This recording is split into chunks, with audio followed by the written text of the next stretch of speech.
Hello everybody, I am Baltmatrix, and today we are taking a look at Glory Alliance V2 Longarm. This set was purchased over at sirtoys.com and finally got to me, no thanks to the United States Postal Service.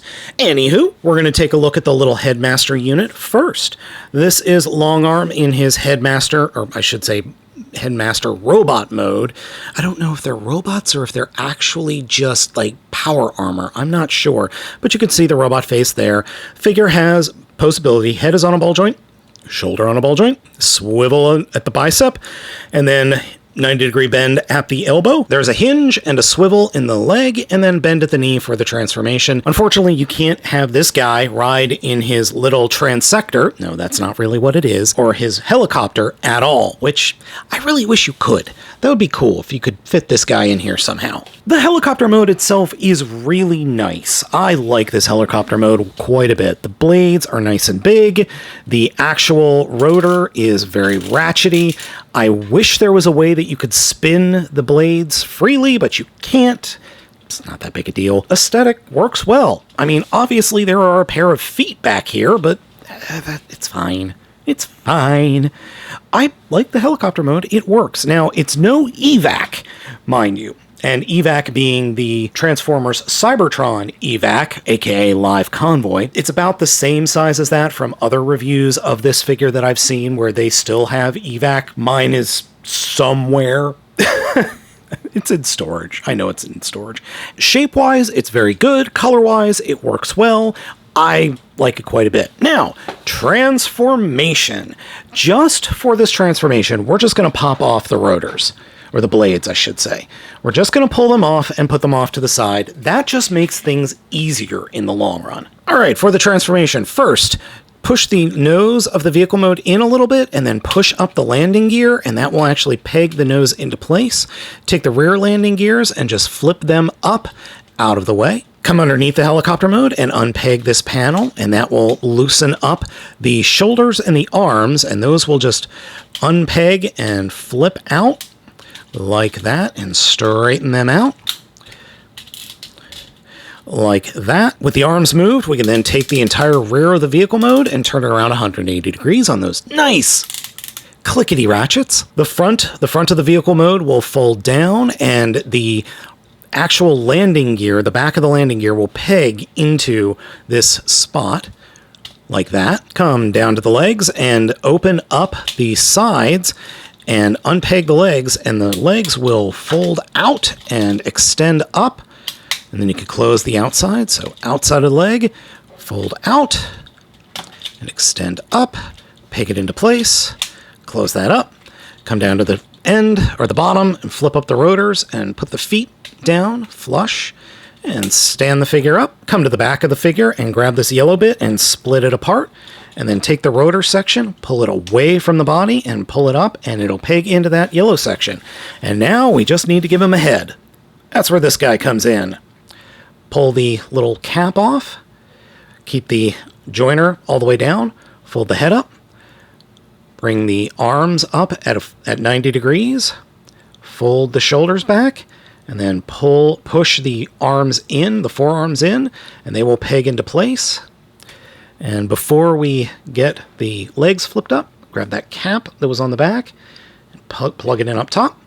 Take the legs, and the inside of the upper thighs will peg into the connector port, and then the legs flip up, and then we just take the head and plop it in place. The robot mode we end up with is very colorful and looks absolutely fantastic. I love all the coloring we have going on here, though the head does look a little big on the figure, but I'm okay with that. The blades are supposed to go on the back. I'll show you that in just a minute, but an overall look of the figure, you can see that it works pretty well. The hands can open and close at the base knuckles, and I mean these knuckles, but you can see it's open, and it acts like you should be able to peg the swords in, but there's nothing to peg in. And when you close the hand, unfortunately, the sword does flop about a bit. I would have really liked it if there was an easier way or a better way to use the blades as swords. I mean, like even a peg would have worked. As it stands, there's no way to actually peg the swords together with each other, which I think is a missed opportunity. Like, there should be a way to peg these in to make two big swords. The only way you could peg them together is like this, and I don't think that looks very good. I mean, that just looks bad. But if we keep doing it, we wind up with this, which is this giant, like, shuriken that I guess he could hold. Hold on. There. That doesn't look stupid at all. No, not at all. In terms of size, Longarm is about the same height as two Megatrons. Putting Longarm next to green and purple, it feels smaller, but that's because it's missing a lot of the bulk that the other two figures have. Let's add those rotor blades back on and see if that makes a difference. Honestly, it doesn't feel any different. It does look a little better, though. The back having the rotor blades hanging off like this, like a cape, I think works well. Now, posability. Head swivels side to side. Shoulders feel like they should be ratcheted, but they aren't, and they only have limited movement, but there is a hinge for in and out. Bicep swivel, bend at the elbow is just over 90 degrees. Fists do articulate on a ball joint. There is another joint here for the transformation back to vehicle mode that acts as like a second elbow that you can abuse, and that is ratcheted. Ratcheting hips.